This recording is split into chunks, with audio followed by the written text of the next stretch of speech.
Assalamualaikum warahmatullahi wabarakatuh. Pada kesempatan kali ini kita akan mempelajari mengenai perubahan entalpi standar. Perubahan entalpi standar atau yang dilambangkan dengan delta H derajat adalah perubahan entalpi untuk reaksi 1 mol zat pada keadaan standar. Satuannya dapat berupa joule per mol atau kilojoule per mol. Kata per mol menunjukkan bahwa perubahan entalpi ini untuk 1 mol zat. Nah, perubahan entalpi standar diantaranya ada perubahan entalpi pembentukan standar atau delta HF. Yang kedua, perubahan entalpi penguraian standar atau delta HD. Yang ketiga adalah perubahan entalpi pembakaran standar atau delta HC.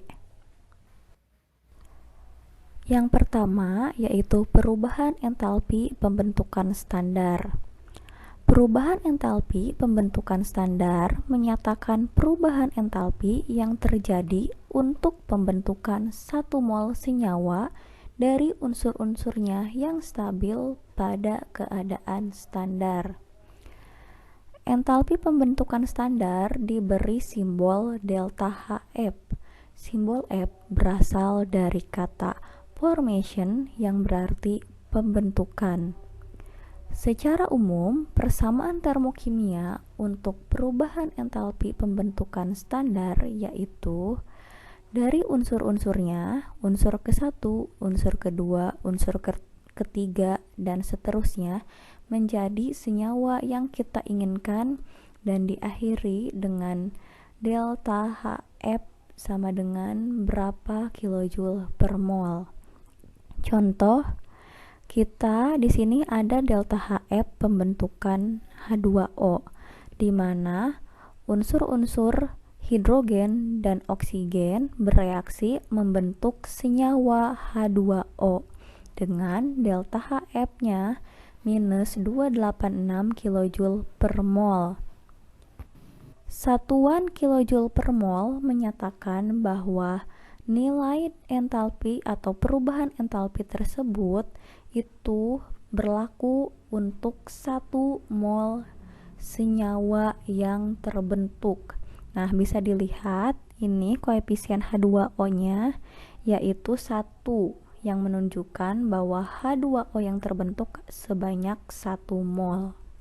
Yang kedua adalah perubahan entalpi penguraian standar. Perubahan entalpi penguraian standar menyatakan perubahan entalpi untuk penguraian 1 mol senyawa menjadi unsur-unsurnya yang stabil pada keadaan standar. Entalpi penguraian standar diberi simbol delta HD.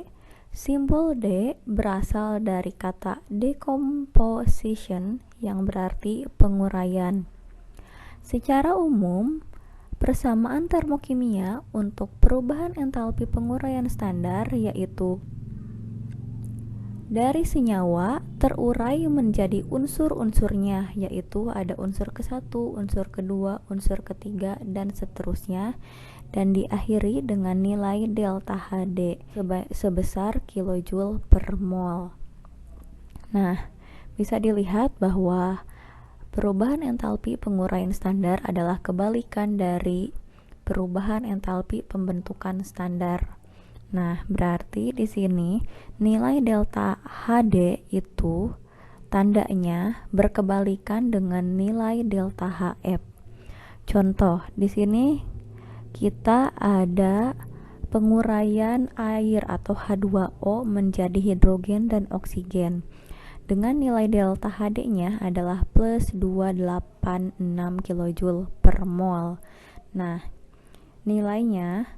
besar nilainya sama dengan pembentukan air, akan tetapi tandanya di sini plus yang menyatakan bahwa penguraian H2O itu menyerap kalor, sedangkan pembentukan H2O itu melepaskan kalor. Selanjutnya, perubahan entalpi pembakaran standar. Perubahan entalpi pembakaran standar menyatakan entalpi untuk pembakaran 1 mol senyawa secara sempurna. Artinya di sini dia menyatakan pembakaran sempurna dari suatu senyawa. Entalpi pembakaran standar diberi simbol delta Hc. Simbol C berasal dari kata combustion yang berarti pembakaran. Nah, ingat pembakaran itu selalu membebaskan kalor sehingga nilai entalpi pembakaran selalu negatif atau bersifat eksoterm.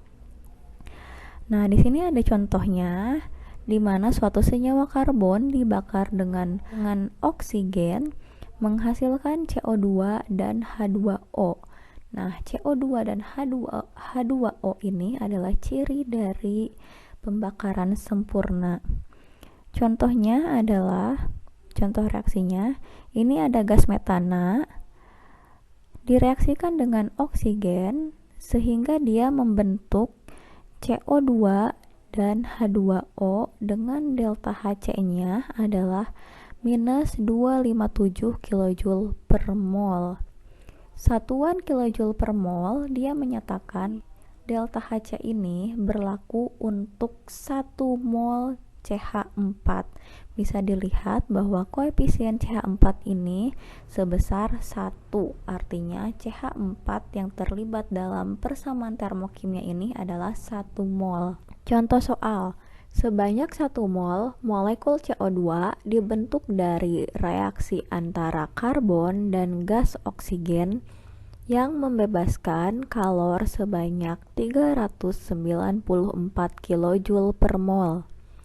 Maka tentukanlah A. Tuliskan reaksi persamaan termokimia untuk pembentukan CO2 standar. B. Tuliskan reaksi persamaan termokimia untuk penguraian CO2 standar. Dan C. Berapa nilai delta H untuk pembentukan 3 mol CO2? Oke, kita jawab.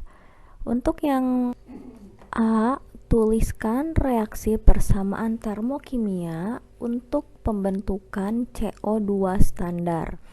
Nah, berarti di sini kita mulai dari ruas reaksinya atau ruas kiri itu kita tuliskan unsur-unsurnya, unsur-unsur pembentuk CO2 yaitu unsur karbon dan gas oksigen. Nah, terus nanti dia membentuk CO2. Nah, seperti ini. Jadi persamaan termokimianya karbon solid ditambah oksigen yang berbentuk gas menjadi CO2 gas dengan delta HF standarnya adalah minus 394 kJ per mol. Nah, kenapa disebutnya atau diberi tanda minus? Karena di situ ada clue atau ada petunjuk bahwa reaksi tersebut membebaskan kalor sebanyak 394 kJ per mol. Membebaskan kalor berarti reaksinya adalah eksoterm. Kalau reaksi eksoterm tandanya yaitu minus. Nah, untuk poin B, tuliskan reaksi persamaan termokimia untuk penguraian CO2. Nah, ingat ya, penguraian itu adalah kebalikan dari pembentukan. Berarti kalau pembentukan itu adalah unsur-unsur direaksikan menjadi senyawa, maka penguraian senyawa diuraikan menjadi unsur-unsurnya. Nah, senyawa tersebut CO2 berada di ruas kiri atau ruas reaksi menjadi unsur-unsurnya. Dengan delta HD nya itu adalah plus 394 kJ per mol. Karena reaksi penguraian ini adalah kebalikan dari reaksi pembentukan, maka tandanya juga berubah menjadi plus ya. Nah, terus yang poin C, berapakah nilai delta H untuk pembentukan 3 mol CO2? Nah, ingat ya, itu kan ditanyanya pembentukan 3 mol CO2. Terus kita punya data bahwa pembentukan untuk 1 mol CO2 adalah minus 394 kJ per mol. Per mol itu artinya untuk 1 mol. Nah, kalau untuk 3 mol berapa? Tinggal kita kali saja. Minus 394 kJ per mol dikali 3. Nah, seperti ini. Jadi hasilnya 1182 kJ. Oke, sekian.